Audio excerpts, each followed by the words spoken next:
Llegaron bastante pasado el mediodía, y cuando la nave entraba en la bahía formada por la embocadura del río Orontes, Judá se acercó al contramaestre y le preguntó por un hospedaje cómodo y serio para su familia. El amable marino le dio un pequeño croquis de la gran ciudad, cosa que acostumbraba hacer con todos los viajeros que la visitaban por primera vez. La populosa metrópoli, reina del oriente en aquel tiempo, estaba dividida por dos hermosísimas avenidas, decoradas con ejemplares de árboles hermosos y raros, traídos de todas partes del mundo. Y entre esa exuberante arboleda, una interminable serie de palacios fastuosos a uno y otro lado, daban a aquellas avenidas un aspecto de magnificencia tan grande, que el viajero quedaba deslumbrado ante tanta opulencia. El contramaestre, señalándole el croquis, le dijo: al comienzo de esta avenida que, como ves, corre de norte a sur, aparece en primer término el edificio llamado Nipeum. Al terminar los jardines que le rodean, está una de las mejores hospederías para familias. Pertenece al propietario de la nave en que realizas este viaje. Por el trato que aquí has recibido, podrás juzgar del que se da en la posada. Se llama Buena Esperanza, nombre que verás sobre el pórtico de entrada. Judá le dio las gracias, y acto seguido bajó al muelle, donde contrató una litera para conducir a su madre, que a veces se fatigaba al andar. Mientras Judá y Faquí con los criados instalaban debidamente a la familia, y Asua con los hijos de Judas de Galaad, Isaías y Otoniel, preguntaban al capitán del Tirsa por el domicilio del propietario. Debo entregarle hoy mismo, díjole el maestro, una carta que traigo desde Alejandría, del príncipe Melchor de Oreb. Yo voy a su casa, contestó el capitán, si queréis seguirme.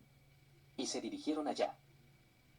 La casa particular del conocido naviero se hallaba muy próxima a los muelles de desembarco en la embocadura del Orontes, y por tanto, adherida a la imponente y magnífica torre de la muralla, que comenzaba allí y seguía hacia el este y luego hacia el sur, hasta perderse de vista en la fértil llanura limitada a lo lejos por dos cadenas de montañas cubiertas de perenne verdor.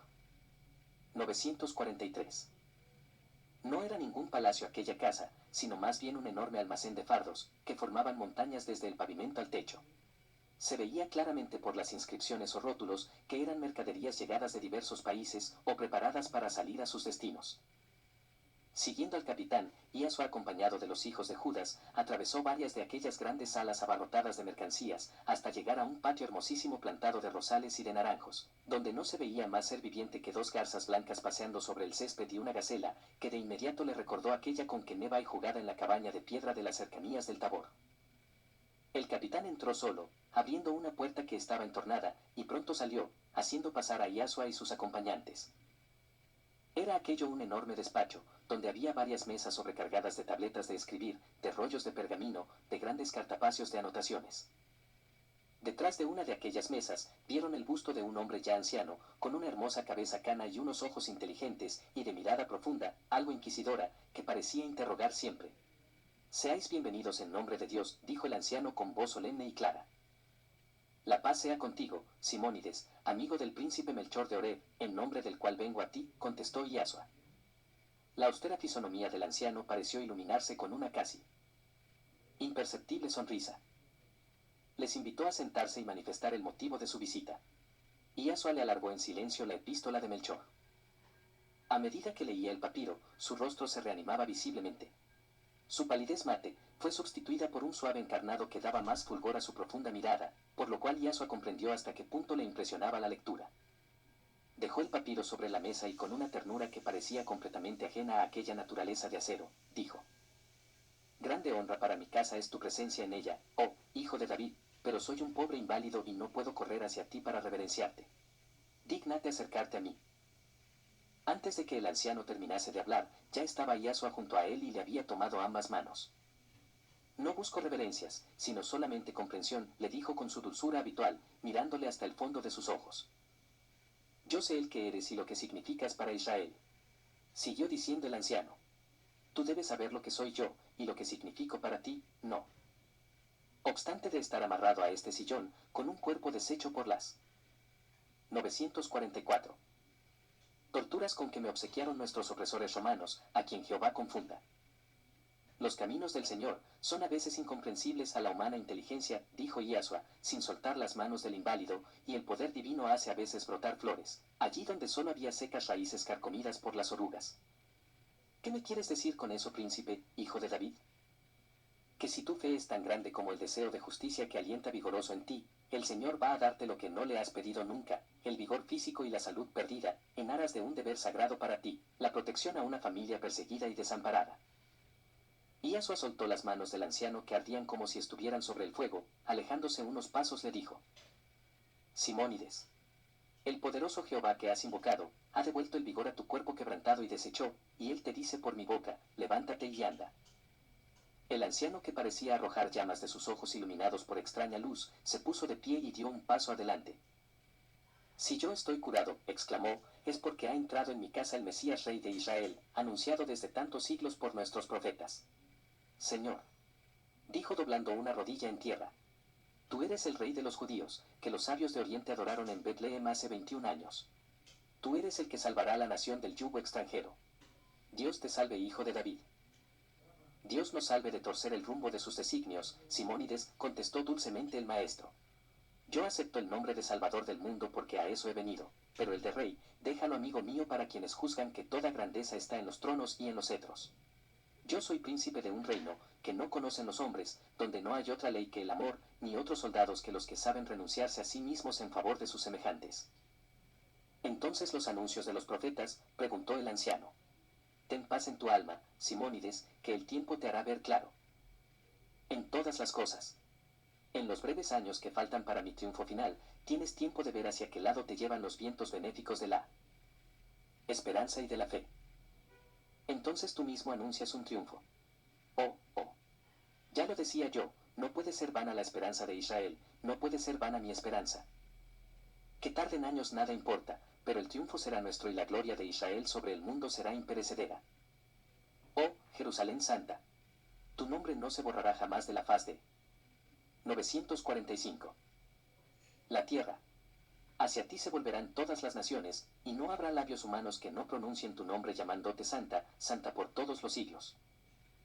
Así será como lo dices, le contestó Iasua dulcemente, y sus pensamientos encerraban la infinita amargura del que sabe que aquellas palabras eran proféticas, aunque con distinto significado del que el ferviente anciano les atribuía.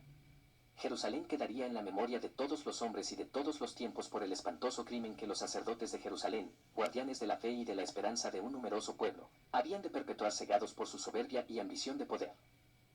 Jerusalén sería llamada 3 veces santa, porque sería regada por las lágrimas y la sangre inocente del Hijo de Dios, cruelmente inmolado por la salvación de la humanidad. Sabes, amigo mío, que han viajado conmigo en tu navío Tirsa, el príncipe Judá, hijo de Itamar, con su madre y su hermana, que vienen hacia ti. ¿Como amigos o como jueces? Preguntó el anciano sin inmutarse. Como amigos, Simónides, o más aún, como huérfanos de protección y de amparo, puesto que aún están bajo la proscripción de la ley romana, que les condenó injustamente un día. El anciano exhaló un gran suspiro y se dejó caer sobre un sillón. Gracias al Dios de Abraham, por las misericordias que ha tenido con sus siervos. Oh, ungido del Dios de Israel, contigo han venido todos los bienes sobre mí. Yo tuve noticia de que el hijo de mi antiguo patrón había sido salvado de la galera, por un romano ilustre y generoso amigo suyo, que en obsequio al noble muerto, salvó del escarnio y adoptó como hijo, al hijo del príncipe Itamar. Y así, esperaba de día en día que viniera hacia mí. Hace cerca de un mes que supe por un agente mío en Jerusalén, que la viuda y la hija de mi patrón, habían sido sacadas de la Torre Antonia por una circunstancia que mi agente no pudo averiguar. Le mandé al viejo palacio, pero habían salido de viaje al norte, contestaron los criados que guardaban la casa. Supuse que vendrían hacia aquí, y su tardanza en llegar la he atribuido a que viajarían con toda clase de precauciones, para no despertar la ira de los chacales romanos que husmean la presa en todas partes. Descansan del viaje en la hospedería Buena Esperanza, prosiguió Iasua. Oh, Jehová bendito. Han viajado en su propio buque y ahora se hospedan en su propia casa. Mayor dicha que esta no la hubo bajo del sol, desde que tengo uso de razón, exclamaba el anciano fuera de sí de felicidad.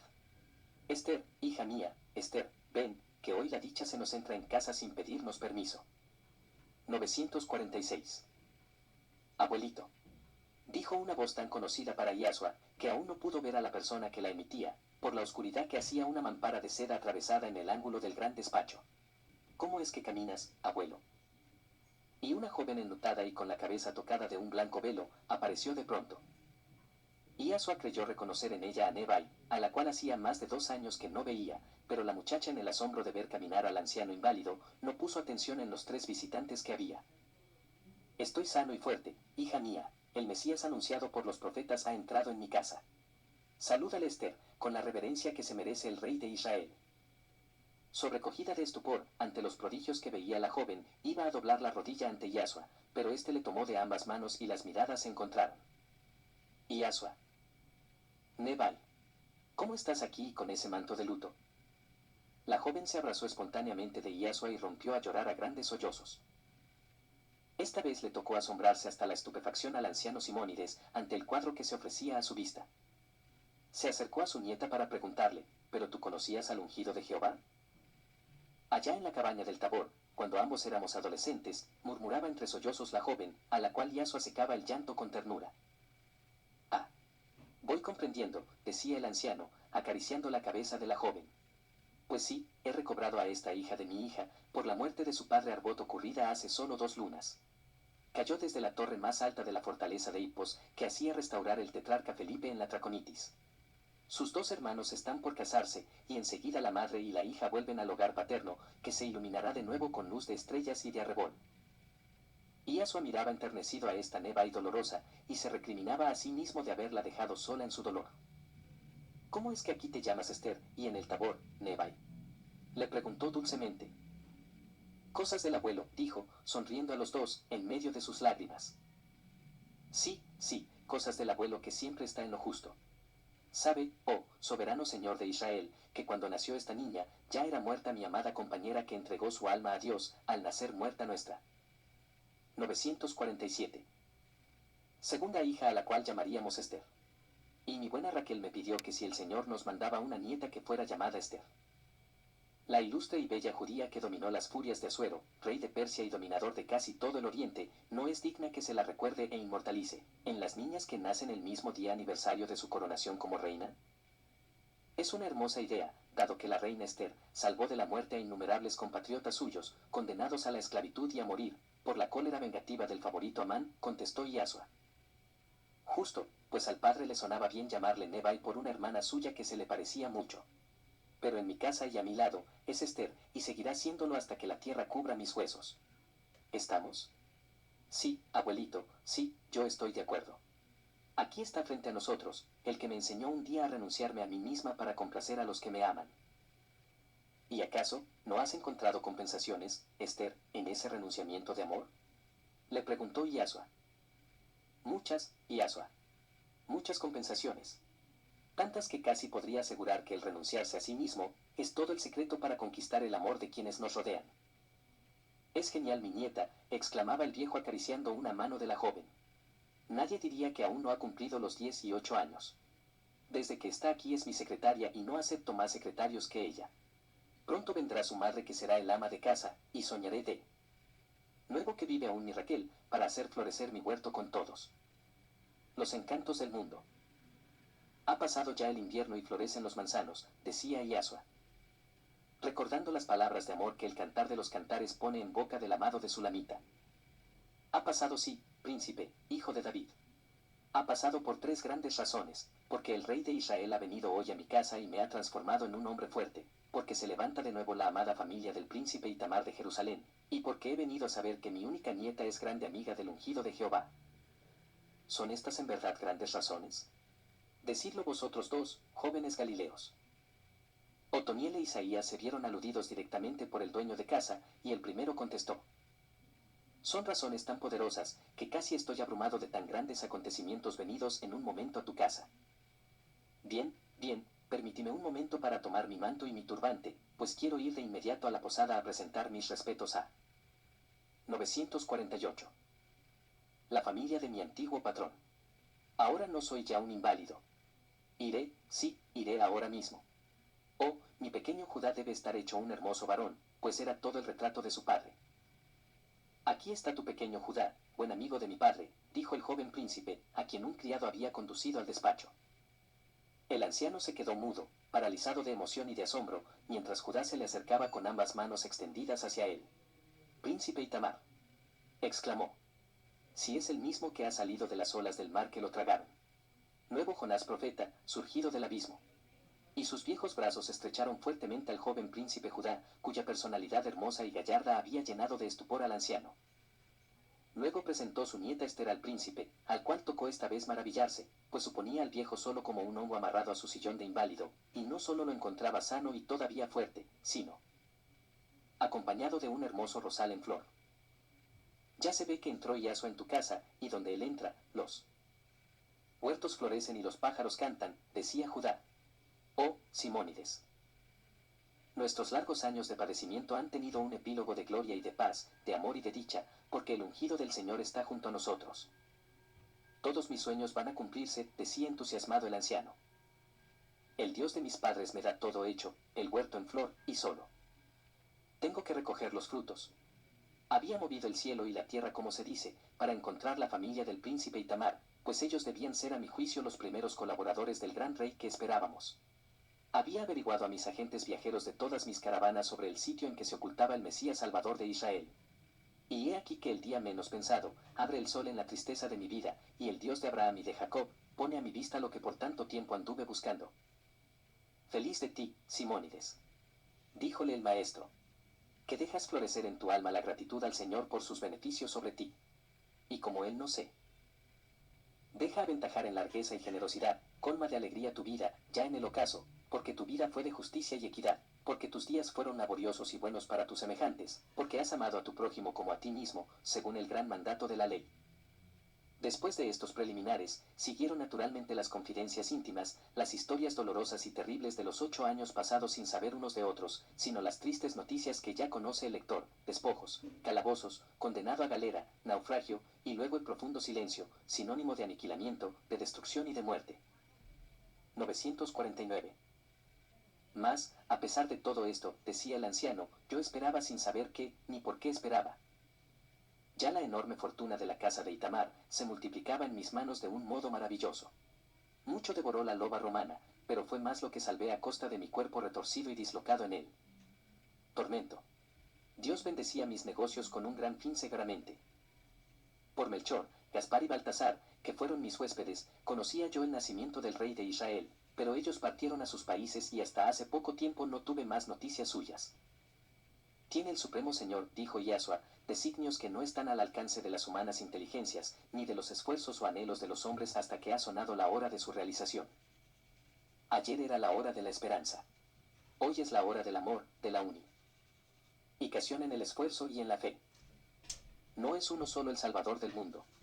Seremos tantos, cuantos seamos capaces de comprender la obra divina en medio de la humanidad. Judá, hijo del generoso y noble príncipe Itamar. Tu genealogía se pierde en la noche de los siglos, cuando Ur-Caldis, la más gloriosa ciudad de la prehistoria de los valles del Eufrates, albergó a nuestro padre Abraham. ¿No estarás destinado por Jehová de los ejércitos, para consagrar tu vida y tu fortuna a la grandeza y la gloria del rey que está a nuestro lado? ¿Quién me dio la fuerza de soportar el potro del tormento, por salvar una fortuna que no era mía? ¿Quién me dio el talento de los negocios, que no me ha fracasado ni uno solo? ¿Quién contuvo las furias del mar en espantosas borrascas que echaron a pique hasta las naves del César, y las tuyas llegaban a este puerto como si un viento suave las impulsara? ¿Quién cuidaba de mis caravanas, a las cuales respetaba el Simón en el desierto y los bandoleros en las montañas? Era Jehová de los ejércitos, era el supremo Señor para que esta colosal fortuna, Judá, niño mío, fuera el pedestal de la grandeza y la gloria de nuestro rey de Israel. Y tú no se la mezquinarás ahora, seguramente que no. No te exaltes así, buen amigo, le dijo Yasua, que si en los designios divinos está el programa que esbozas, ya no sobrará tiempo para realizarlo. Y por mi parte, dijo Judá, yo soy hijo de mi padre, del cual tengo noticias que hizo obras benéficas en nuestros pueblos de la Judea. Sí. Como tú dices, el rey de Israel necesita de la fortuna que tan maravillosamente has acumulado, no seré yo, puedes estar cierto, quien se la mezquine. Hija mía, dijo el anciano volviéndose a su nieta, por ahora eres tú el ama de casa. Tráenos de aquel vino de Hebrón, de las viñas del 950. Príncipe Itamar, que supera al de Corinto, y que yo guardaba para cuando tú quisieras casarte. La joven salió a cumplir el encargo, y el viejo, que no cabía en sí de gozo, hablaba sin parar. Sí, pues decía, me veo curado por la presencia del Mesías, el cual además me ha traído a este tortolito perdido, y por el que tanto he llorado. Ya verás qué sorpresa te guarda el viejo administrador de tu padre. Eres más rico que el César. Mira, dijo, abriendo un ventanal que daba hacia la bahía del río Orontes, donde estaba anclada una porción de naves con pabellón amarillo y azul. ¿Ves esa flota? Toda es tuya, y aún faltan 6 naves más que andan de viaje hacia Oriente y hacia Occidente, traficando honradamente en la compra-venta y en el intercambio de productos de todos los países, sin que jamás haya tenido nadie que echarme en cara una deslealtad o falta de cumplimiento. ¿Qué dices a esto? Digo, buen Simónides, que eres el genio tutelar del noble comercio, le contestó el joven. Y digo también, añadió, que casi tengo escrúpulos de recibir una fortuna que no me cuesta el menor esfuerzo. ¿No es más tuya que mía esta fortuna? Di la verdad. El anciano abrió muy grandes sus ojos llenos de asombro. Después dijo con voz pausada y serena: Yo soy guardador fiel de la ley de Moisés que dice, no hurtarás. No codiciarás los bienes ajenos. Si en mis manos se ha multiplicado el capital, que tu padre, el Príncipe Itamar, me entregó con amplia confianza en mí, deja por eso de ser tuyo, que lo diga el ungido de Dios, aquí presente. Es tal como dices, Simónides, y porque has sido justo y leal, el Señor ha multiplicado el tesoro encomendado a ti, pero no por eso puedes impedir a Judá, heredero de su padre, el ser generoso contigo.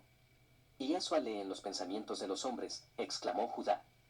Lo que has pensado, Yahshua, es justamente lo que haré. No podrá ser sin que yo lo sepa antes, pues has de saber, Judá, niño mío, que yo tengo con tu padre una deuda que no puedo pagar con todos los tesoros que he acumulado para su viuda y sus hijos.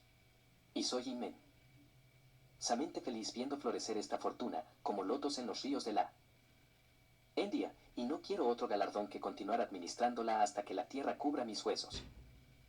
¿Sabéis que yo quise hacer en Judea como Espartaco en Roma, y sublevar a todos los esclavos maltratados por sus amos, buscando un mejoramiento en sus vidas?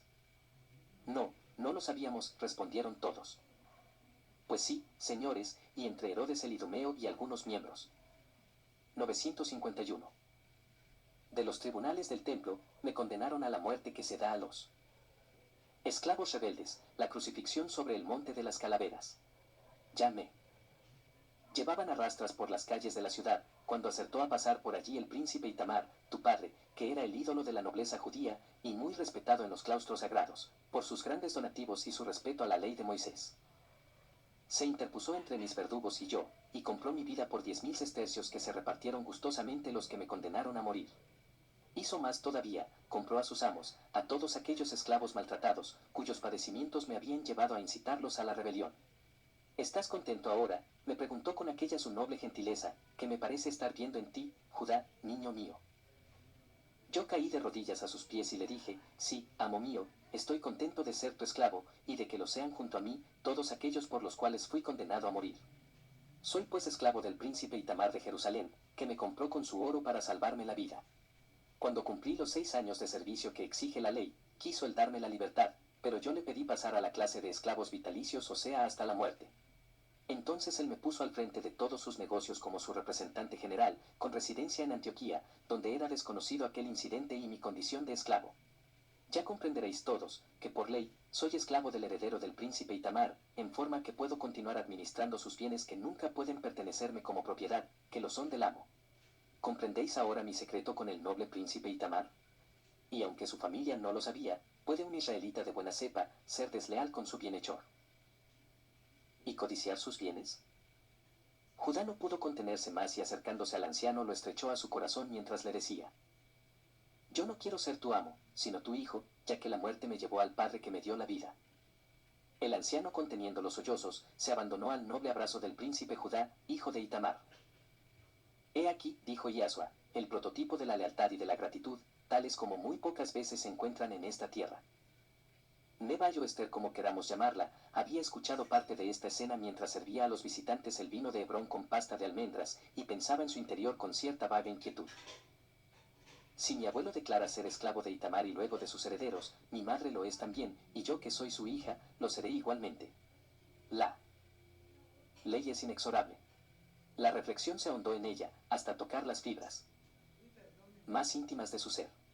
Habituada a sentir desde que tuvo uso de razón. 952. El amor preferente y tierno de sus padres, a saberse algo así como una princesa mimada, allá en las risueñas serranías de Galilea, sintió un rudo golpe en su dignidad, en su amor propio, en el natural orgullo de saberse hija de un escultor apreciado hasta de los reyes, y de una madre educada en los claustros del templo como las descendientes de noble estirpe. Y no era más que la nieta de un esclavo, comprado con dinero y que lo sería por toda su vida. Cuán arrepentida estaba de haber venido a cobijar su orfandad y su pobreza a la sombra de aquel abuelo que era un esclavo. Cuando se llegó a ofrecer la copa a Iasua, tenía Nebai 2 lágrimas temblando en sus pestañas. Nebai, mi tierna compañera de la fuente de las palomas, allá en el Tabor, le dijo Iasua con la voz más dulce que pudieron modular sus labios.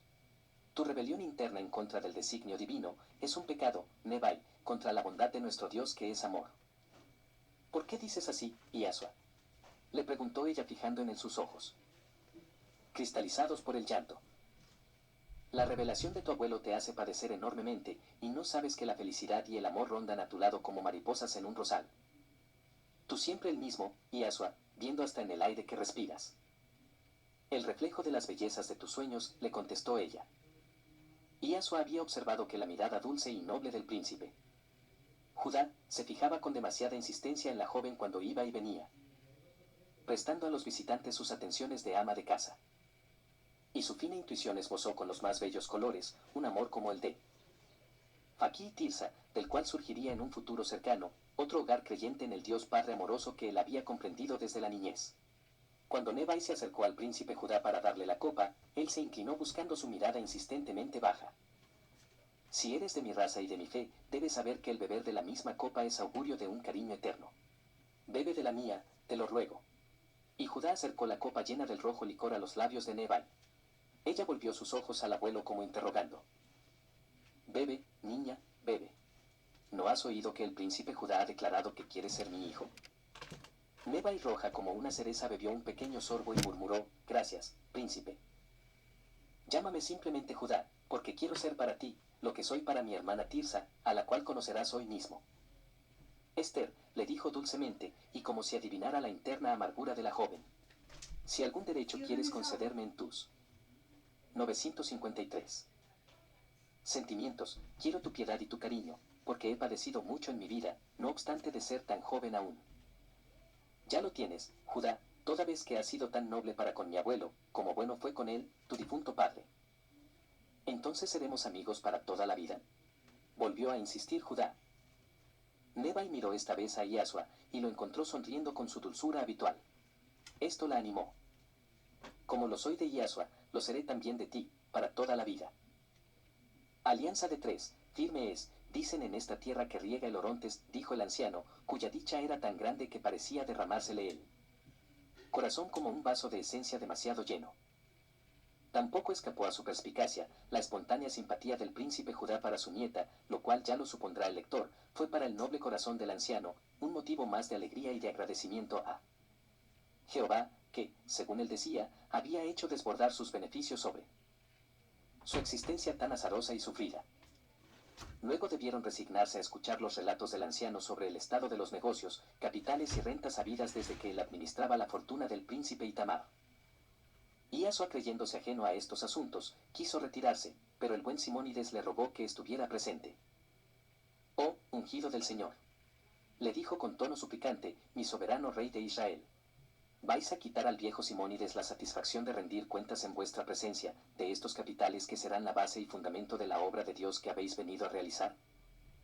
Está bien, amigo mío, contestó Iasua, no quiero privarte de tal satisfacción. Creí que bastaba con que Judá, que es el heredero, recibiera tus declaraciones en tal sentido. Sí, sí, mi pequeño Judá es el heredero de su padre, pero vos, Señor, sois el heredero del Padre Creador, que hizo fructificar estos bienes al 1000 por 1. ¿No es esta la verdad clara como la luz del día? Y tan clara, que todos estamos en acuerdo contigo, Simónides, dijo Judá, para calmar las exaltaciones del anciano comerciante. Cuando terminó de presentar cuentas, se frotaba las manos con íntima satisfacción. Decime todos vosotros, si lógicamente podemos creer que el eterno dador de todo bien pueda dar tan fabulosa fortuna a un ser determinado, solo para que él goce en saberse el hombre más acaudalado del mundo, aún más rico que el César. Si hoy la pone en las manos de Judá, hijo de Itamar, príncipe de Jerusalén, es a no dudarlo, porque allí será la exaltación del ungido divino al trono de David, allí tomará posesión. 954. De su reino inmortal, que debe deslumbrar al mundo entero con una grandeza nunca vista.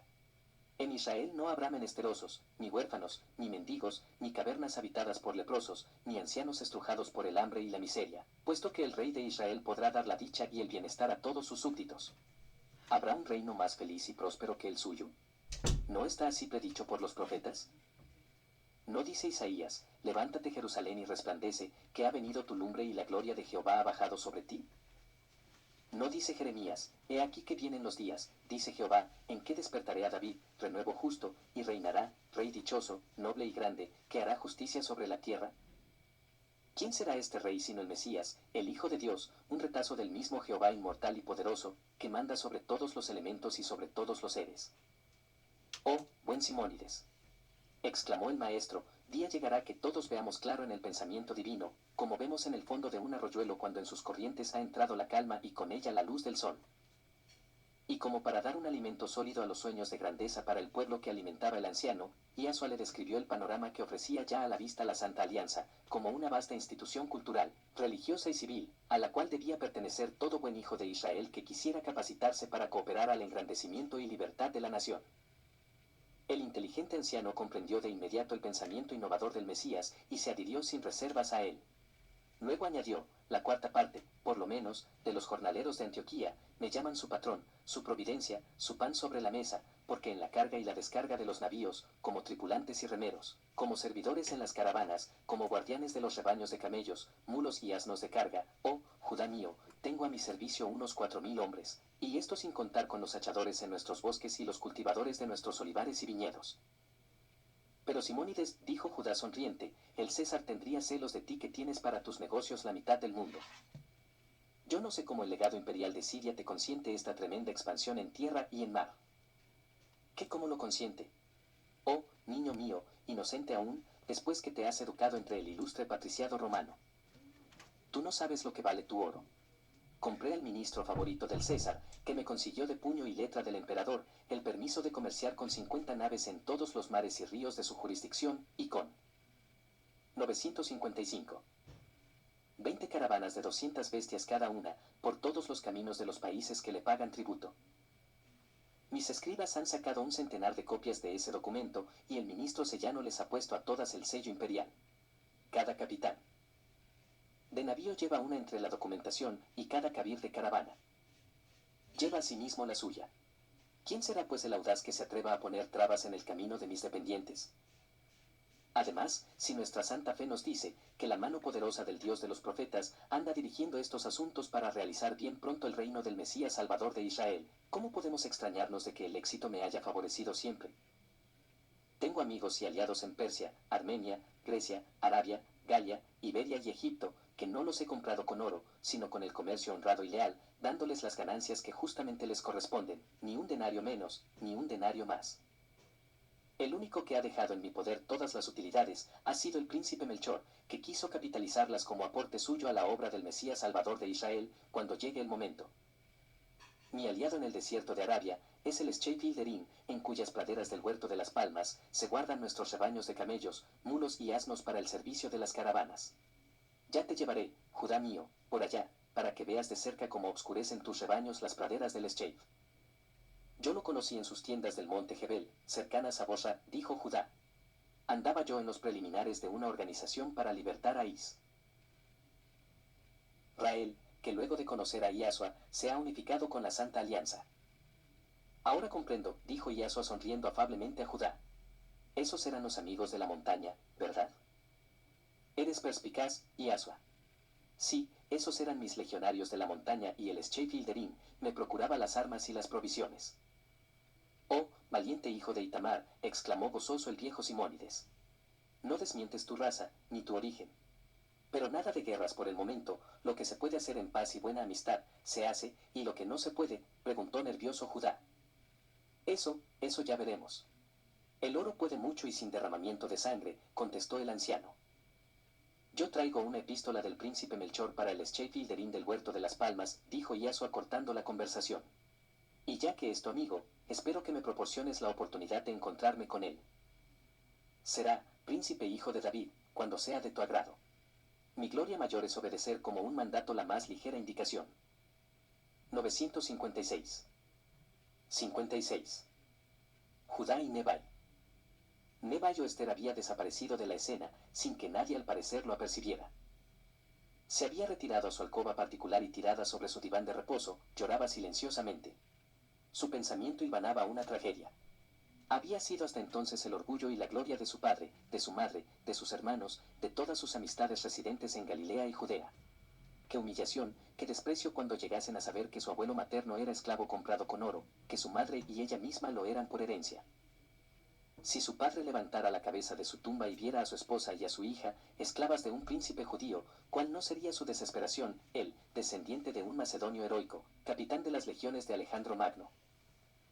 Y ese príncipe Judá que tan amable se había mostrado con ella haciéndola beber de su copa, era su amo, que acaso tendría el capricho de humillarla atentando contra su honra con un amor de pasatiempo y diversión momentánea. ¿No era ella su esclava, que es como decir, una cosa, una bestezuela que le pertenecía? Y Iasua la abandonaba a su triste situación, según ella creía, porque le veía gran amigo de Judá y al parecer complacido de las sugestiones amorosas que le había hecho. ¿Qué sería en adelante la vida bajo tan despreciable condición? Iasua, Iasua, pensaba Nebai llorando amargamente. Cuando allá en el Tabor, en el tranquilo y amoroso huertecillo de la Baña de piedra, sentados en la fuente de las palomas, dejábamos flotar como velo blanco y oro nuestro pensamiento por la azul inmensidad, espiando la primera estrella, sobre la cual tú me referías hermosas leyendas aprendidas en tus estudios del santuario. ¿Quién le había de decir a la infeliz Nebai, que días muy negros cubrirían de luto y de oprobio su vida?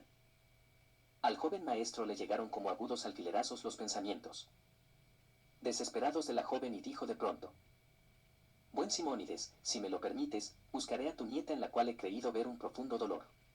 Mi ignorancia completa de la muerte trágica de su padre me tuvo descuidado de ella, a la cual creía muy dichosa en Ribla. Hemos sido tan buenos compañeros en nuestra adolescencia, pasada junto al santuario del Tabor. 957. Pasa, oh, señor mío, que tras de esta sala, sigue mi alcoba y junto a ella, la de Esther. Y así diciendo levantó él mismo la cortina que cubría la puerta.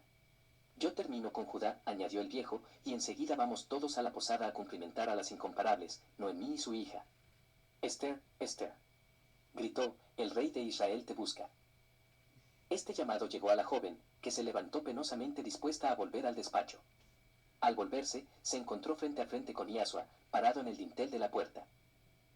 ¿Por qué lloras, Nebai, con esa desesperación que me está atormentando, desde que desapareciste del despacho de tu abuelo?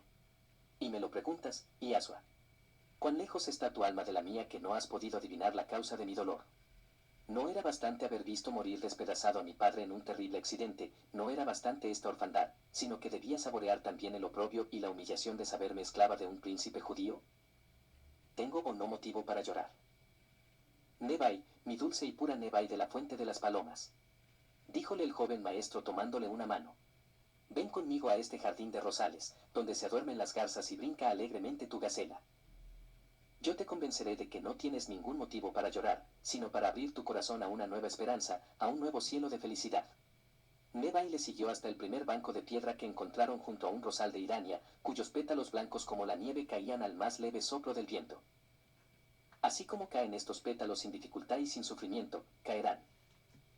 Niña mía, las dolorosas creaciones de tu imaginación ardiente y viva. Yo comprendí que la noble declaración de tu abuelo en presencia de terceros te había causado un profundo dolor. Ni el príncipe Judá, a quien conozco muy a fondo, ni los dos jóvenes galileos, pueden dar al hecho otra significación, sino la que únicamente tiene, en la época desastrosa de injusticia y de atropellos en que vivimos.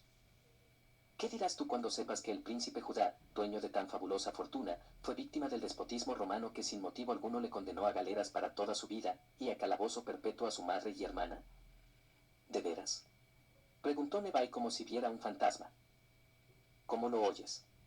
Los otros dos jóvenes galileos estuvieron 5 años como esclavos en galeras, y son como tú, hijos de un noble compatriota nuestro, cuyos grandes ideales lo llevaron a la muerte por la liberación del país, tal como le hubiese ocurrido a tu abuelo, si el príncipe Itamar, 958, padre de Judá, no le hubiese salvado la vida. Esos dos jóvenes han sido rescatados de su esclavitud por Judá y otro amigo suyo, que los han hecho mayordomos de sus casas.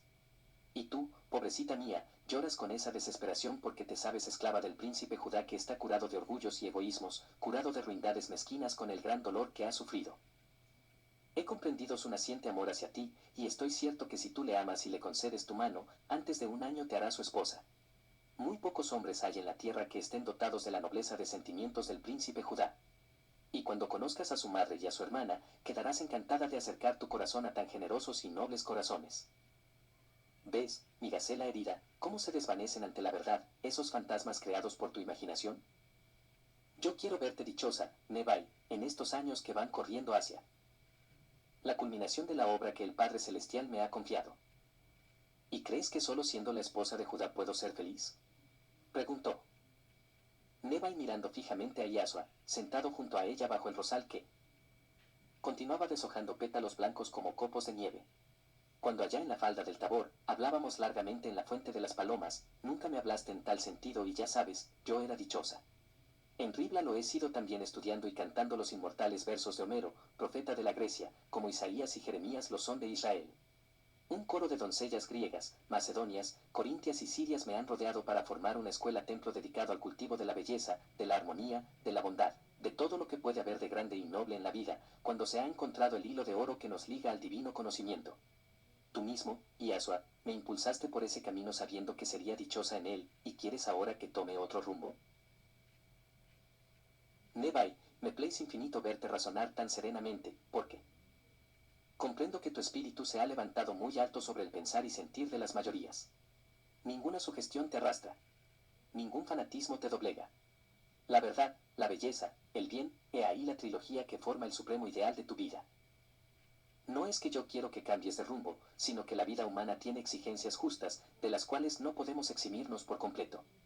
La vida humana es una manifestación de la naturaleza, y la naturaleza es la obra de Dios en los mundos físicos. En el Tabor hablábamos como dos adolescentes que desconocíamos la vida en medio de la cual no sabíamos a ciencia cierta qué papel nos tocaba representar. Ahora es diferente, Nebai. Yo soy un hombre ya entrado en los 22 años, tú, una joven. 959. Que ha comenzado los 18. Yo terminé mis estudios en los santuarios esenios, y fui consagrado maestro de divina sabiduría en el gran santuario del monte Moab, donde recibí la iluminación del Padre Celestial sobre mi camino y misión en este mundo, tan espantosamente desquiciado y deshecho por las fuerzas del mal prepotentes. ¿Y no puedo yo acompañarte en ese camino y en esa misión? Preguntó la joven con cierta inquietud. Sí, Nebai, puedes acompañarme y secundarme con gran eficacia. Pero esto no impide que pienses en tu felicidad. Ahora que ya no tienes la tutela de tu padre, y que tus hermanos ya casados, poco o nada se ocuparán de ti, permíteme ser para ti como un hermano mayor, que te dé su apoyo para caminar en la vida. ¿Me lo permitirás, Nebai? Y yo no sé, Yasua, ¿cómo es que me lo preguntas? ¿Acaso puedes dudar de que yo esté contenta de la tutela tuya? No es que dudaba, niña mía, sino que deseaba tu pleno consentimiento. Bien, pues, analicemos juntos tu situación en medio de la vida humana. Tu abuelito es ya un anciano, tu madre tan endeble de salud, no puedes contar que te viva siempre, tus hermanos casados, han contraído deberes nuevos y muy graves, a los cuales deberán consagrarse por entero, si quieren tener paz y alegría. Por nuestras costumbres y leyes, no hay otro camino honorable para una doncella como tú, que un buen matrimonio, por el cual quede tu vida asegurada al amparo de un hombre digno de ti por todos conceptos, de tus mismos ideales, de tus mismos sentimientos, de parecida educación y aún ligados por las mismas vinculaciones. ¿Quién puede ser este hombre sino el príncipe Judá, que sin tu buscarlo, se cruza un buen día en tu camino, que está como atado por las circunstancias, con tu abuelo, honrado y leal administrador de sus bienes, que lo ama como te ama a ti?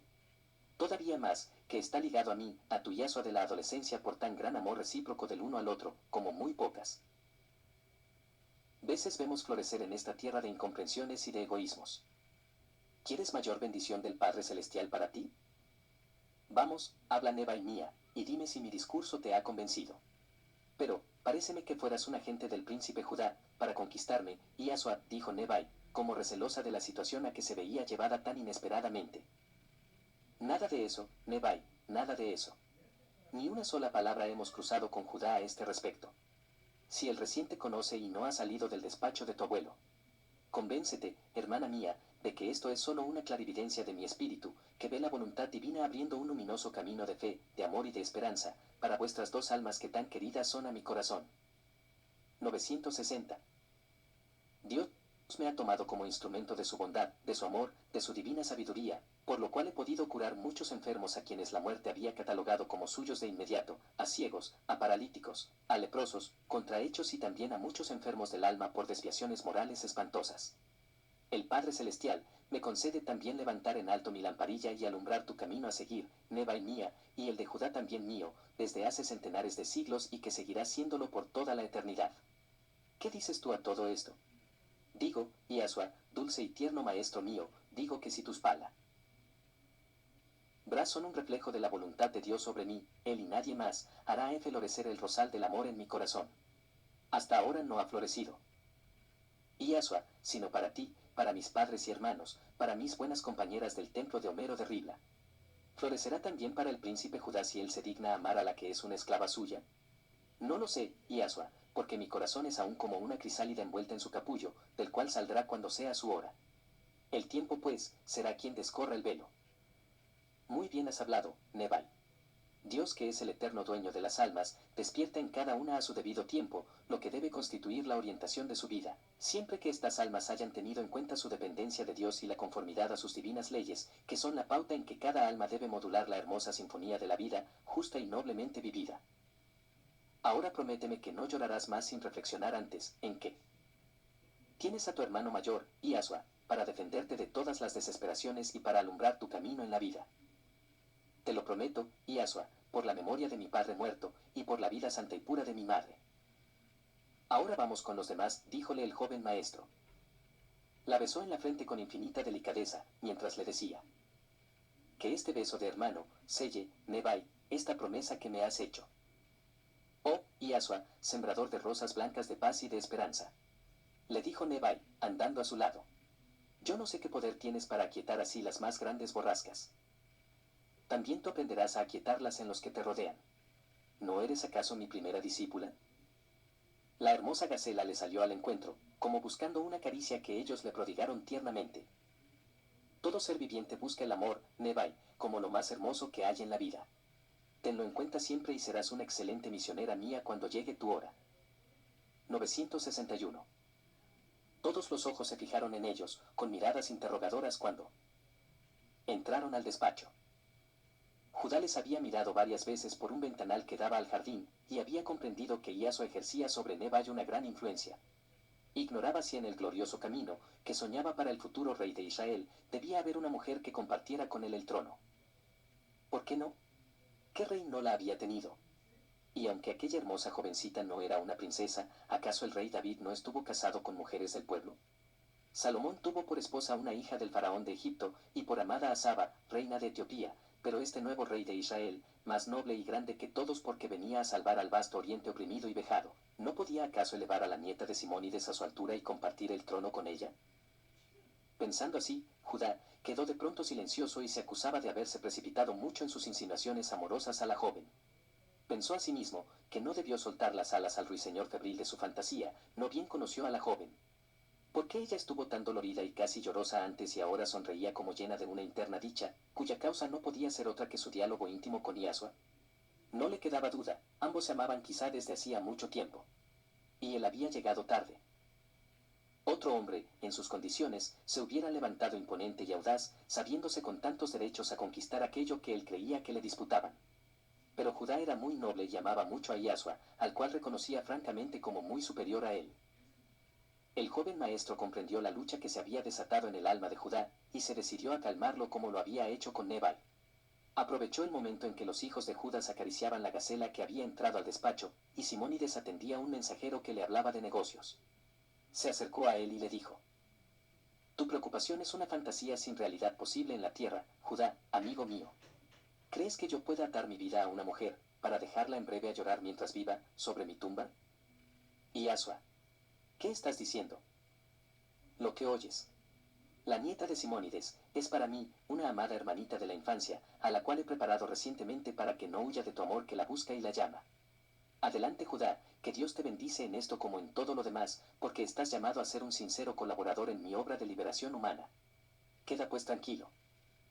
Judá se quedó mudo de asombro al comprobar la penetración de Iasua en su mundo interno. Acababa de contestar a su más oculto y profundo pensamiento. 962. Eres admirable, Iasua, en la claridad de Dios que te asiste. Créeme que no pensé mal de ti, solo que me dolía un poco ver esfumarse mi sueño tan hermoso. Ven, Esther, dijo Iasua, y convence a Judá de que tú estás muy ansiosa de conocer a su madre y a su hermana. Puesto que ambos me amáis, yo quiero que seáis muy buenos amigos. ¿Vendrás con nosotros a la posada Buena Esperanza? Abuelito dirá, contestó Nebal. No es abuelito quien manda hoy aquí, dijo el anciano, sino el soberano rey de Israel, del cual somos todos súbditos. ¿Qué manda él? Que vayamos a la posada a encontrar a la madre y hermana del príncipe Judá, contestó Nebal. Bien, bien, prepárate convenientemente y vamos andando. Solo hay de aquí unos 200 pasos. No sabéis lo bien que me siento andando con mis pies. Ese infeliz sillón estaba harto de mí y yo de él. 7 años de estar amarrados juntos. A poco volvió la joven con un amplio vestido de seda blanco y semienvuelta en un transparente manto negro que le caía desde la cabeza a los pies. Llevaba un gran ramo de rosas blancas de Irania como ofrenda a la madre del príncipe Judá. Este le ofreció su mano para bajar las escaleras y Iasua hizo lo mismo con el anciano abuelo. Miren qué gloria la mía. Yo apoyado en la diestra del rey de Israel. Exclamaba lleno de satisfacción el anciano. Cuán breves parecieron a Judá aquellos 200 pasos hasta llegar a la posada Buena Esperanza. Tú estabas muy dolorida hoy, cuando por primera vez te vi en el despacho, dijo Judá a Esther, como él la llamaba. Y ahora me pareces feliz. ¿Por qué ahogabas sollozos antes y ahora ríes? No es indiscreto preguntarlo. Porque me dolió mucho saberme esclava de un príncipe judío, contestó serenamente la joven. ¿Por ser judío o por ser esclava? Preguntó Judá. Por ser esclava, contestó ella. Nunca supe lo que es esclavitud, porque crecí junto al santuario del Tabor donde no hay esclavos. Y me lo figuraba lo más espantoso que puede haber en la vida. Ser como un perrillo que recibe azotes y lame la mano de quien se los da, ¿y creías acaso que yo podía aceptar ser un amo para ti? ¿No me oíste decir a tu abuelo que deseaba ser como un hijo para él? Sí, lo oí. Mas, la ley es inexorable. Pero el amor torna dulce y suave la ley. ¿Tuvo acaso una queja de mi padre tu abuelo Simónides? 963.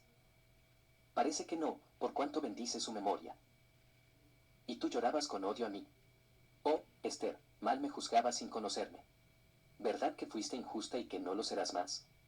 Así se lo he prometido hoy a Iasua, contestó la joven. ¿Y no podrías llegar a concederme tu amor, hermosa esclavita mía?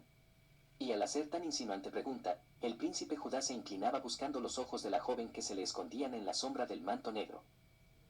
Estas rosas blancas, dijo, son símbolo de esperanza y de amor, y abren al amanecer. Espera un amanecer, príncipe Judá, para que mi rosal florezca para ti. Es cuanto puedo decirte. Muy bien, niña mía, esperaré ese amanecer y ojalá resplandezca pronto en el horizonte de mi vida. Muchas heridas abrieron los hombres injustos en mi corazón, y espero que un grande amor las cure todas. Hasta ahora solo he vivido pensando en la venganza. Ojo por ojo, diente por diente, dice también la ley, y pensaba cobrarme con intereses todo cuanto me hicieron padecer a mí y a mi familia. Asesinarme a mi padre, enterrar vivas en un calabozo del subsuelo de la Torre Antonia a mi madre y hermana, condenarme a galeras para toda la vida, confiscar nuestros bienes, que pasaron a las arcas de Valerio Graco, ¿no son hechos que merecen un ejemplar castigo? Dilo, Esther, ¿no es justo lo que digo? ¿Qué se hace con un bandolero de los caminos cuando cae en poder de la justicia?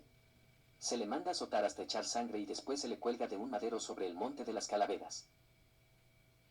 Es tal como dices, príncipe Judá, pero a veces es también bueno dejar que Jehová haga la justicia, que sabe hacerla muy bien. Mi madre también estuvo encarcelada en un torreón de Judea antes de nacer yo, y mi padre vagaba por los alrededores como un león enfurecido. Creo que fue un secretario favorito del cónsul Cirenio, quien causó la desgracia en mi familia. Sí, sí, un chacal romano sin respeto para nadie, dijo Judá. Pues bien, continuó la joven, Cirenio que no quiso hacer justicia a mis padres, la sufrió de Jehová, cayó en desgracia del emperador, fue desterrado y asesinado luego por un esclavo suyo. Y su malvado favorito pereció a manos de un gladiador escita, que le retorció el pescuezo como a un buitre dañino, por negarse a pagar una apuesta del circo. Mira, Esther, yo no tengo paciencia para esperar la justicia de Jehová sobre mis enemigos. Me la hago yo mismo, y, si vieras que bien la hago. En buena ley, en noble lid, les dejo incapaces de hacer daño a nadie en su vida. 964. Entonces guárdeme Dios de ser enemiga tuya, príncipe, le contestó Nebai sonriendo. Estaban ante la portada de la Buena Esperanza, cuyo pórtico de doble columnata le daba un imponente aspecto. Era un antiguo palacio, si no igual, muy parecido a todos los que mandó construir el último de los Eleusidas, Epífanes, que fue quien dio a Antioquía su mayor esplendor y sus aspectos hermosos y artísticos de metrópoli griega a la entrada del mundo oriental.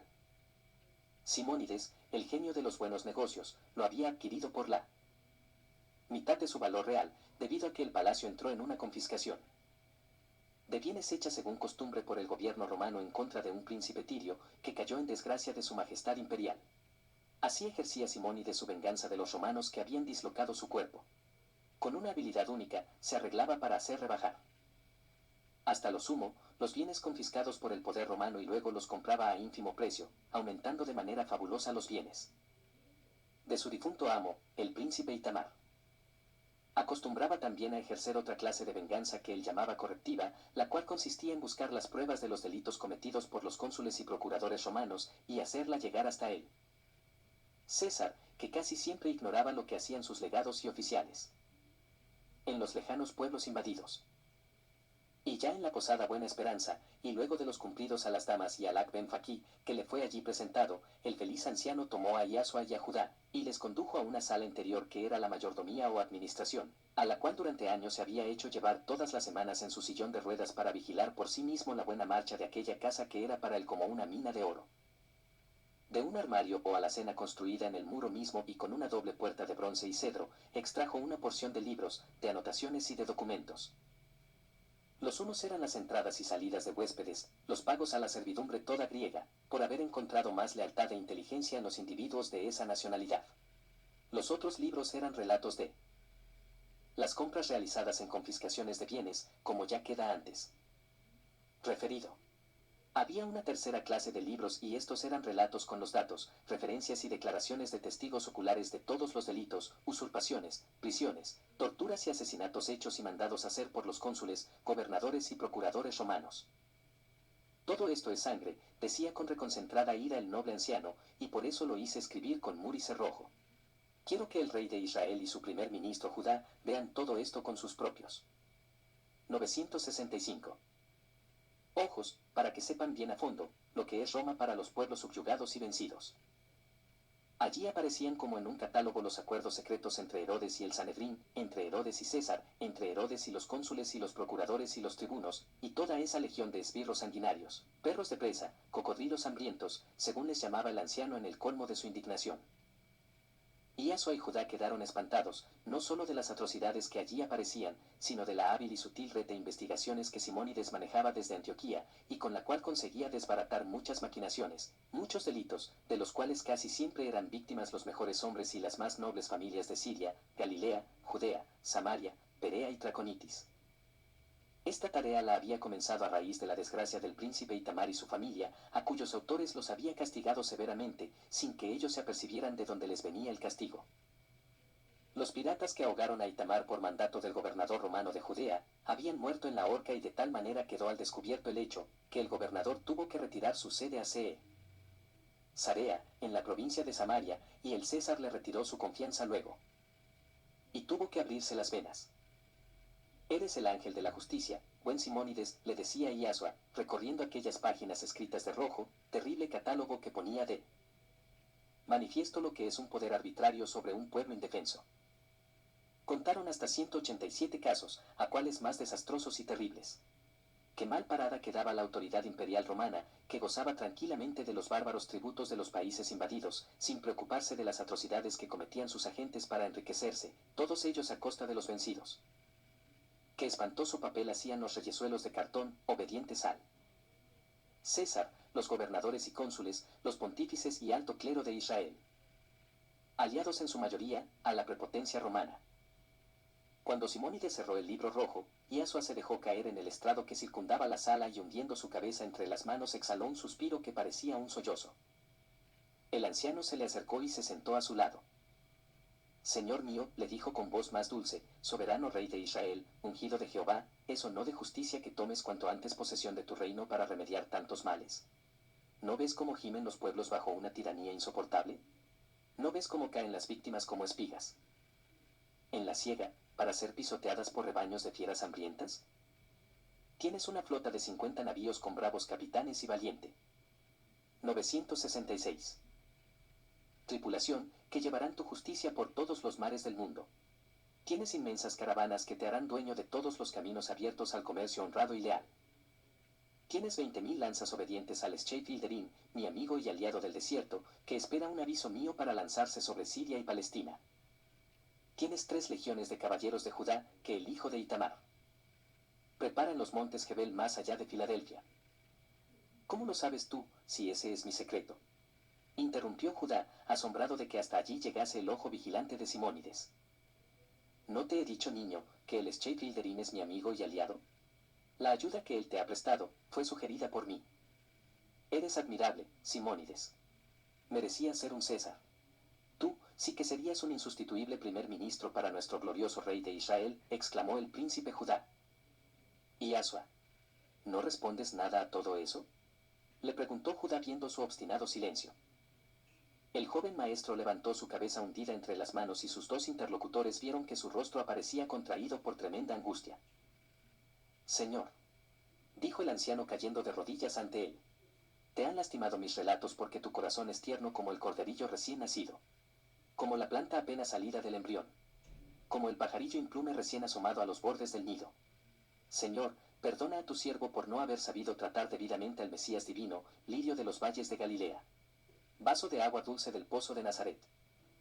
Ten paz en tu alma, buen Simónides, que sufro por los dolores del mundo, por el oprobio de los humildes, por la angustia de las madres, de los huérfanos, de los ancianos indefensos. Tu obra es grande, Simónides, y la tuya lo será asimismo, Judá, amigo mío, en esta magnífica Antioquía y en la Roma de los Césares, como será la de aquí en África del Norte, pero aún falta un poco de tiempo para que veáis cumplirse estas palabras mías. Ya estoy en posesión de mi puesto en esta vida, y llevo ya tiempo en lucha abierta con todo el mal que domina en estos pueblos.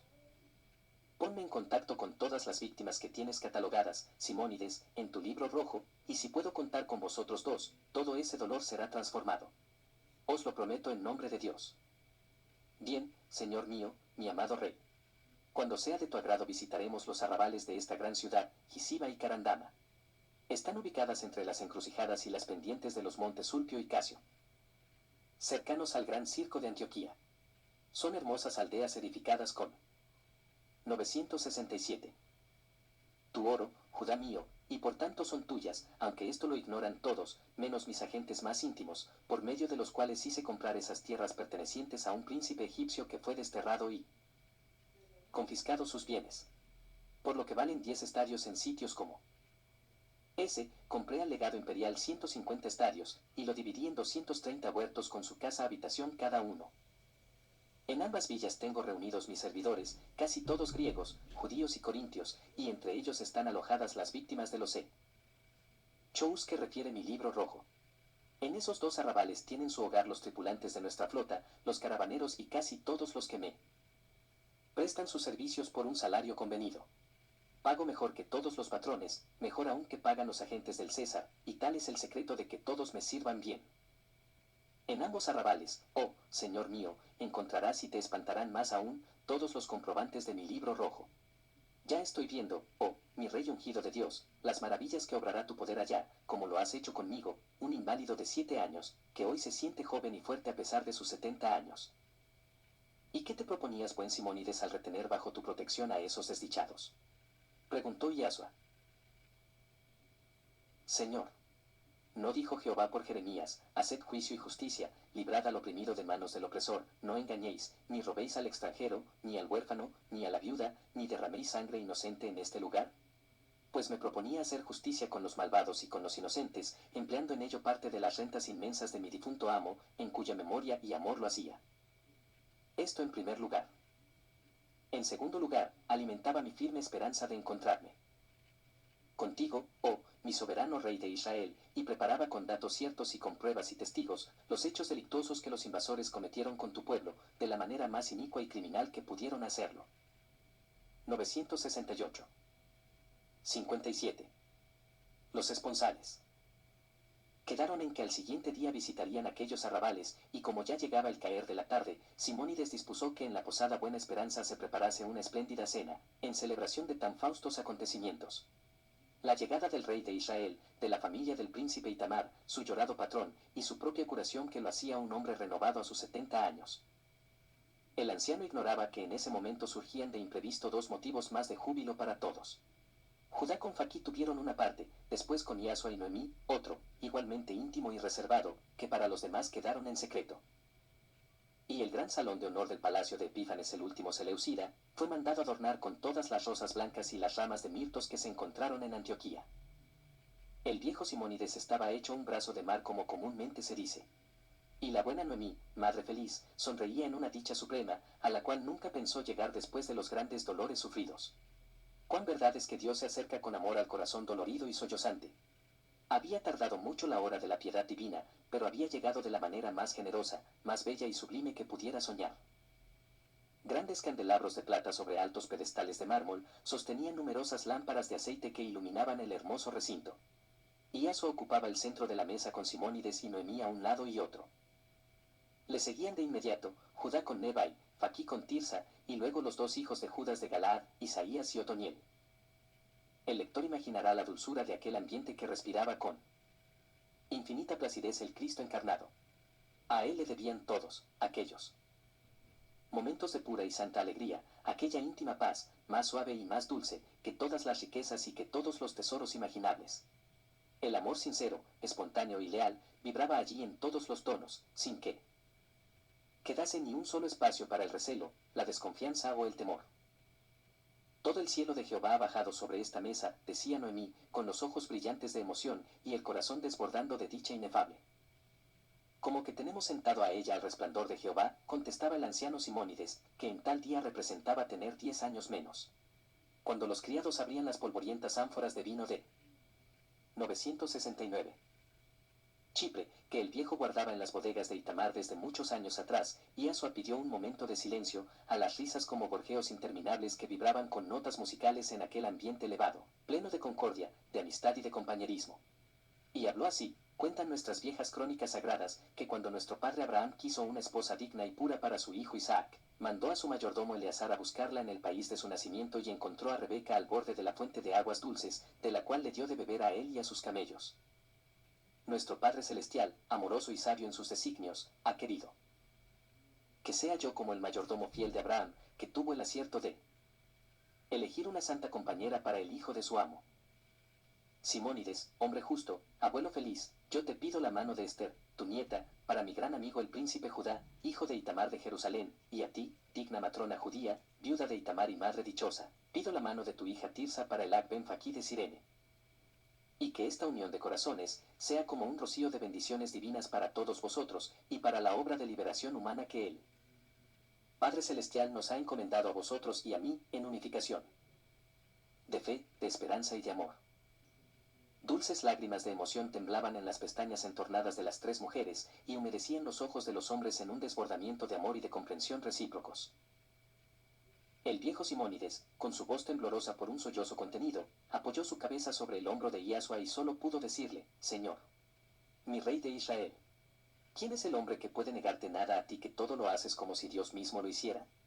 Ninguna dicha será para mí mayor que ver a mi Esther, esposa del hijo de Itamar. Se hizo un silencio profundo, en que parecían sentirse los latidos de los corazones, cuya dicha se juzgaba en ese instante. Noemí se repuso de su emoción y contestó con su dulce voz sollozante: si mi hija ama al Ben Faquí, yo lo recibo en mi corazón como a mi propio hijo. Todas las miradas se fijaron en Tirsa y Esther. Hubo una pausa solemne. Ambas jóvenes extendieron sus manos en silencio hacia aquellos que pedían unir con ellas sus vidas, y quedaron así celebrados los esponsales en la más tierna y cordial intimidad. Las bodas se celebrarían juntas, 6 lunas después. Estos 4 seres, unidos por un amor silencioso y casto, que nació 970. Bajo la mirada del Verbo de Dios, fue en verdad rocío de bendiciones para el cristianismo próximo a nacer, como veremos más adelante. La misma comprensión y afecto que se prodigaron mutuamente Judá y Faquí, nació entre Tirsa y Esther, tierna amistad que ofreció a la dulce y santa Noemí, las más bellas compensaciones a su inmensa tortura moral y física de 7 años, enterrada viva en un calabozo de la Torre Antonia, ella, perteneciente a la nobilísima familia de Adiabenes, que durante siglos reinó pacíficamente en los valles hermosos del Tigris. La muerte de su tío Abeneric, ocurrida 2 meses antes del asesinato de su esposo Itamar, la dejó sin amparo en la vida, y tal circunstancia fue aprovechada hábilmente para despojarla a ella y a sus pequeños hijos, de cuanto tenían y hasta de la libertad. Abeneriquisate ocupaba el viejo trono de sus mayores y sus hermanos menores, jovencitos de 16 y 18 años con su madre Helena, se encontraron con Iasua y sus amigos en la populosa Antioquía, donde a veces venían a pasar los meses calurosos del año. Hermosas conquistas fueron estas para la Santa Alianza que comenzaba así a extenderse silenciosamente hasta los valles del Eufrates. Helena, hermana de Noemí, ambas viudas, la una del rey Abenerigayabenes y la otra del príncipe Itamar de Jerusalén, se encontraron en Antioquía después de una larga ausencia de 12 años. Y el hilo de oro del designio divino las unió de nuevo para que su fe inquebrantable y su piedad sin límites sirviera de base y fundamento a la primera congregación cristiana, cuyo esbozo lo estamos ya viendo surgir con una bruma de oro en torno de Iasua, llegado a los 22 años. Este encuentro inesperado, si se quiere, fue debido a que Simónides tenía en su poder capitales depositados algunos años atrás por el difunto rey Abeneric, esposo de Helena, la cual se asombró grandemente de verle andar sano y fuerte cuando lo había conocido cautivo en un sillón de ruedas. El anciano, que conocía el parentesco entre las familias de Adiabenes y de Itamar, los hizo encontrar y saber además el gran secreto de los siervos de Dios, la presencia del divino ungido, el Mesías anunciado desde tantos siglos por los profetas de Israel. Diríase que desde aquellos días felices para Iasua, comprendido y amado de cuantos se le acercaron, quedó Antioquía, la gran metrópoli oriental, como predestinada para ser 20 años más adelante la patria adoptiva del cristianismo naciente. Téngase en cuenta que la estadía de Iasua en ella fue solo de 3 semanas y que pasó sin publicidad alguna, por cuanto no era aún llegada su hora, según él decía. 971. 58. Hacia el Eufrates.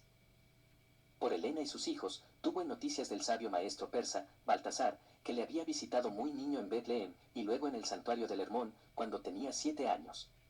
Desde Sinar, capital del reino de Adiabenes, no había más que cruzar el Tigris para encontrarse entre las montañas de Susiana, en cuya capital, Susian, se encontraba Baltasar al frente de su escuela santuario del divino conocimiento. La piadosa viuda Helena había consultado varias veces al sabio maestro, cuando quedó sola al frente de su país, hasta que Abeneriquisate, su hijo mayor, pudo tomar la dirección de su pueblo. El anciano sabio le había hablado del Mesías nacido en el país de los hebreos, y cuya existencia era un secreto para todos, en previsión de los formidables enemigos que procurarían enseguida su muerte. El único vínculo que unía a esta ilustre mujer con el país de Israel era su hermana Noemí, a la cual lloraba como muerta desde que supo la terrible tragedia del príncipe Itamar.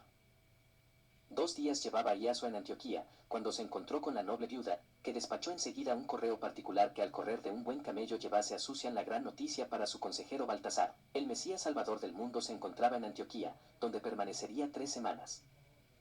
Y el gran hombre, con 80 años, se puso de inmediato en camino hacia la costa del Mediterráneo. Navegó por el gran río Eufrates hasta Tipsa, que quedaba a día y medio de Antioquía en buenos camellos. Pero Iasua no consintió que el anciano hiciera este viaje, y fue él, con Judá y Faquí, a encontrarle en la hermosa ciudad de Tipsa, a la orilla misma del Eufrates. Del mudo y largo abrazo de Iasua ungido divino, con el anciano Baltasar, uno de los 3 célebres sabios que en sus lejanos países vieron en la inmensidad azul la anunciada conjunción de Júpiter, Saturno y Marte, señal del nacimiento del gran enviado, debió surgir una inmensa claridad, una poderosa vibración de amor sobre aquellos dichosos países, donde flotó el aliento divino del más grande ser bajado al planeta como un rayo de luz de la divinidad. El joven maestro presentó al sabio a sus 2 amigos, pero la conversación secreta que tuvo con él y que duró toda una tarde, no la escuchó nadie sino la maga de los cielos, la luz eterna, que la recogió como a 972. Las hebras sutiles de un delicado encaje, para guardarla en el eterno archivo de sus dominios. El joven maestro refirió al anciano todo su camino andado ya, los poderes superiores conquistados en los años de estudio en los ríos esenios, los admirables resultados obtenidos, y por fin, la tremenda visión que tuvo en el gran santuario del monte Moab, la víspera de su consagración como maestro de divina sabiduría. Algo de todo esto conocía el anciano por revelación espiritual, y su amigo consecuente, Gaspar, tenía asimismo idénticas revelaciones. Para comprobarlo, leyó a Yasua lo que tenía escrito en su carpeta de bolsillo bajo el epígrafe, El camino del Mesías. Antes de salir de Susian, le dijo, he despachado un mensajero al Golfo Pérsico, y de allí por navíos costaneros a las bocas del Indo, donde actualmente se encuentra nuestro amigo. De aquí a 14 días, él puede estar aquí en Tipsa para abrazarte. ¿Te dignarás esperarle? Piensa que nuestros muchos años no nos permiten la ilusión de verte de nuevo en la materia física.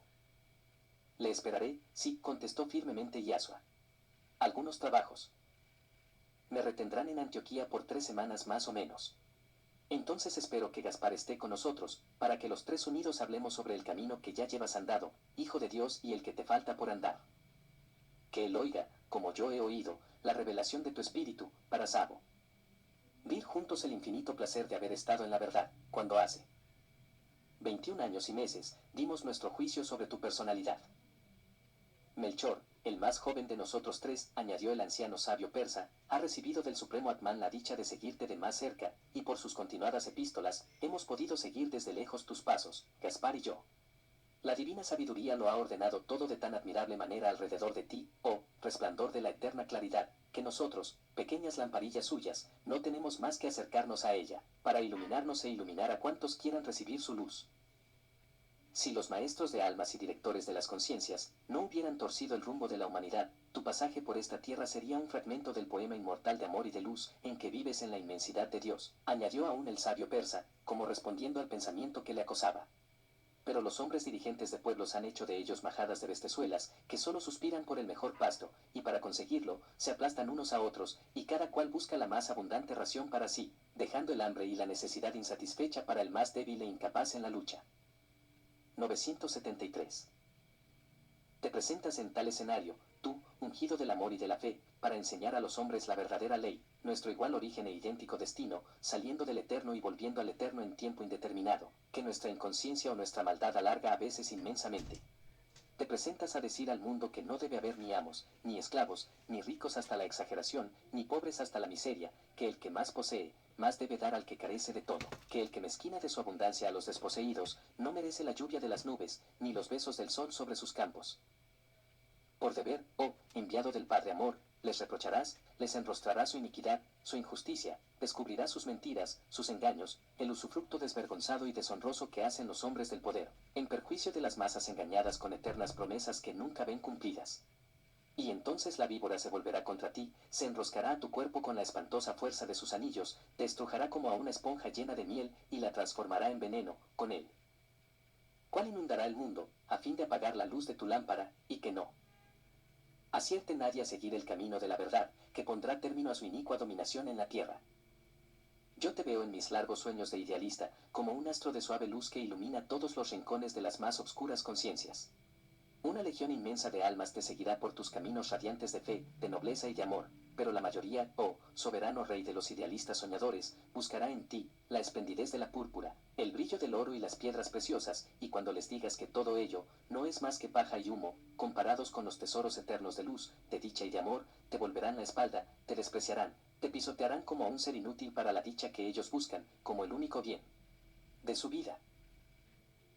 Tus pensamientos, dijo Yasua, concuerdan admirablemente con mi visión del santuario de Moab que te he referido hoy, la cual me anuncia sí a la terminación de mi vida con un terrible y oprobioso sacrificio.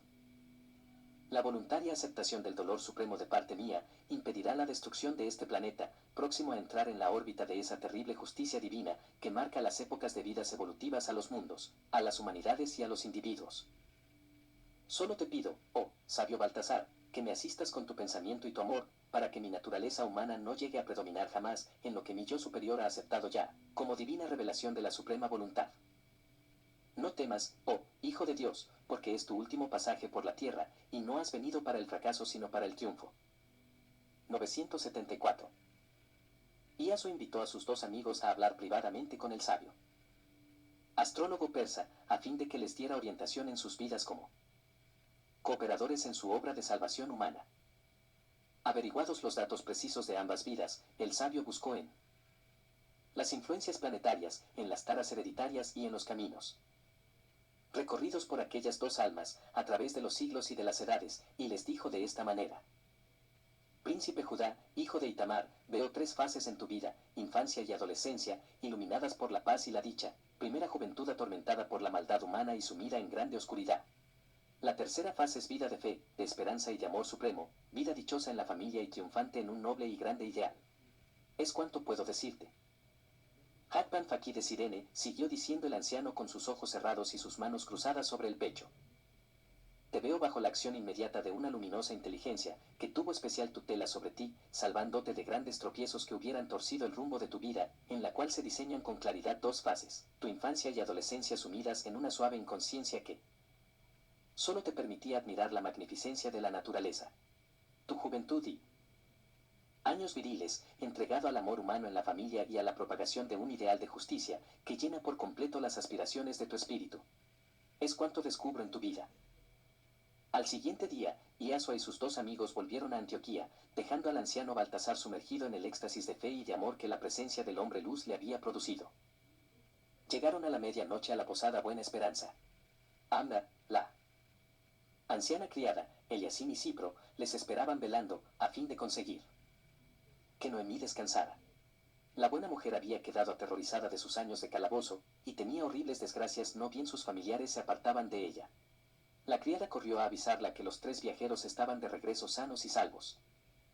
Nebai se había quedado junto a Noemí y su hija, en el deseo de proporcionarle serenidad y confianza. El anciano Simónides, tendido en un diván en la administración, dormía profundamente. Luego de tranquilizar a la atemorizada madre y despedirse hasta el día siguiente, Iasua con sus amigos fueron hacia la administración, por donde tenían que pasar en dirección a sus alcobas. Apresúraos a descansar, díjoles el anciano, porque será grande el trabajo de mañana. Oh, mi señor de Israel, si vieras cómo te esperan en Gisiba y Carandama. 975. Será porque tu boca, mi buen Simónides, habló más de lo conveniente, contestó sonriendo Iasua. Espera, señor, y óyeme, les dije solamente que eras un profeta de Dios, y aunque nada les hubiera dicho mi boca, todo mi cuerpo rehecho y curado bastaba y sobraba. Todos ellos, menos los ciegos, me habían visto amarrado al sillón de ruedas. 59. Gisiba y Carandama. Cuando el sol se levantaba en el horizonte, y la esplendidez de su claridad parecía derramar polvo de oro sobre las tranquilas ondas del Orontes, y sobre los jardines encantados y los rumorosos bosquecillos de terebintos y laureles, toda la familia emprendió el paseo matinal hacia los suburbios ya indicados. Noemí, apoyada en Iasua, y guiados por el anciano, abrían la marcha en la cual seguían Nebayo, Esther con Tirsa y Judá, Faquí y los dos hijos de Judas de Galaad. En grupo aparte y para no llamar la atención, iba una media docena de criados con Eliacín y Cipro, llevando cestas de provisiones, pues pensaban pasar allí todo el día. Siguieron la avenida que se dirige hacia el sur, y al llegar al arco triunfal de Epífanes, mandado construir por él mismo para glorificarse en vida, vieron sentado en el pavimento, como un contraste vivo con toda aquella magnificencia, un mendigo harapiento y sucio, que comía ávidamente un trozo de pescado asado y unos mendrugos de pan. Tenía los pies desnudos y desfigurados en tal horrible manera, que se veía claramente que había sufrido quemaduras que aparecían ya cicatrizadas. ¿Qué tal día tienes hoy, Simón? Le preguntó Simónides, que le conocía de mucho tiempo. Hoy, bueno, amo, porque como, ya lo ves, contestó el mendigo. Si no molesto, amo, ¿qué hiciste de tu sillón? ¿Cómo es que caminas? La majestad de Dios anda por todas partes para el que tiene fe en su poder, amigo, contestó el anciano, deteniéndose. Los dioses me han olvidado desde que caí en esta desgracia, contestó el mendigo. Iasua con Noemí se detuvieron también ante aquel cuadro, y la buena mujer, cuyo corazón se había tornado aún más piadoso con sus grandes padecimientos, pensaba silenciosamente: ojalá que el Mesías tenga piedad de este infeliz mendigo, y que cure sus pies deshechos. 976. A Iasua le penetró hondamente este pensamiento y dijo: ¿ves este arco de triunfo levantado por la soberbia de un hombre, de cuya efímera vida es el único recuerdo que queda? Sí, le veo, es magnífico, contestó Noemí. Es aún más rico que los sagrados pórticos de nuestro santo templo de Jerusalén. Pues bien, ahí tienes, mujer, al que le mandó construir para eterna gloria suya, y Iasua señalaba con su índice al sucio y harapiento mendigo. La reencarnación, exclamó Noemí aterrada, qué tremenda es la justicia de Dios. ¿Cuántos esclavos se quemarían pies, manos y rostros, para esculpir a fuego el oricalco y todos los preciosos metales y piedras que brillan en este monumento? Exclamó Yasua con dolorosa indignación. Y solo para satisfacer el desmedido orgullo de un hombre, del cual solo queda polvo y ceniza. La justicia de Dios se ha cumplido de la manera que ves. He aquí al gran Epífanes de Seleucia, sentado bajo su arco de triunfo, recibiendo limosna y el desprecio de los humanos. ¿Qué te ha ocurrido en tus pies que así los tienes deshechos? Le preguntó Yasua. Trabajaba en la fragua, amo, y un terrible accidente acabó para siempre con mis pies. Ahora pido limosna. ¿Crees en Dios? Volvió a preguntar Yasua. Yo soy de Gao, sobre el río Níger, pero me crié en Chipre donde hay muchos dioses, Júpiter el de los rayos, Baco el del vino y de la alegría, Marte el de los triunfos guerreros. No hablo de ninguno de ellos, sino del Dios Padre universal de todo cuanto existe, y providencia viviente sobre todos los seres, contestó Yasua, emitiendo sobre él una poderosa energía. A ese Dios único me refiero. Por él, camino yo con mis pies, dijo Simónides. ¿No lo ves? El mendigo parecía estar como suspendido de los ojos de Yasua, que lo miraban con gran piedad. Si el Dios de los hebreos es tan bueno como dices, sí, yo creo en él, y quiero adorarle por todo el resto de mi vida. Yasua se arrodilló a su lado, tomó entre sus manos los sucios y desfigurados pies del mendigo y le dijo: Sabe que el Dios de Israel quiere que andes sobre tus pies y en el camino de su justicia y de su amor. Levántate, que en su nombre yo te lo mando. El mendigo dio un aullido como si un dolor agudo le hubiera enderezado los pies, se extendió cuán largo era, y luego se levantó. Iba a comenzar a dar saltos y gritos, pero Yasua le dijo: 977.